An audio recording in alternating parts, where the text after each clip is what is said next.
Assalamu alaikum wa rahmatullah. Honorable chair of this gathering, colleagues and my dear fellow beings. Without any introduction, let me drag your attention to the topic sustainable agriculture, feeding the world without harming the planet.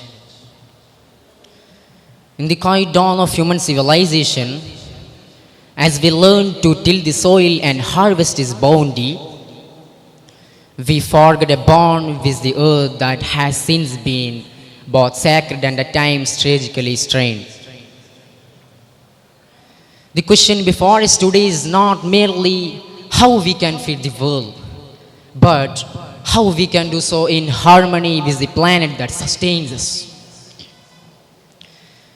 The earth, like a mother, offers its nurturing hands, but only if we as stewards learn to care for it as one would care for a beloved child.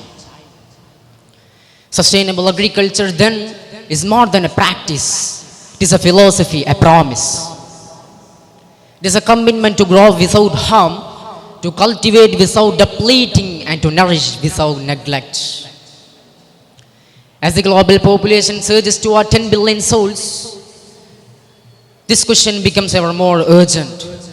How do we feed the world without stripping the land of its vitality, without poisoning the rivers that run through it, and without casting a shadow over future generations who will inherit the earth we leave behind? The answer lies not in the reckless pursuit of yield, nor in the blind reliance on chemicals that leach into the soil and the air. It lies in the wisdom of balance. Sustainable agriculture invites us to walk the delicate line between humanity's needs and seeking a middle ground where both can flourish. First, we must embrace biodiversity, not just as a luxury but as a necessity.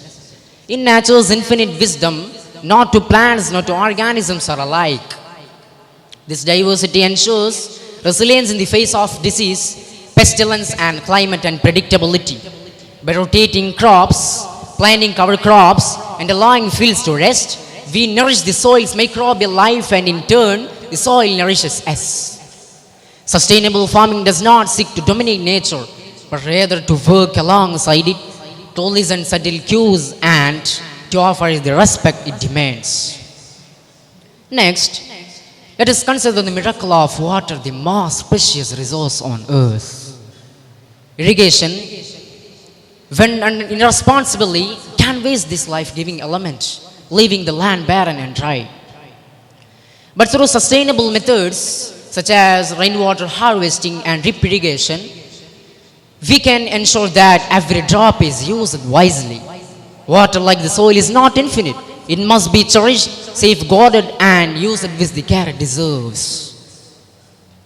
Equally important is the preservation of soil itself, our earth's foundation.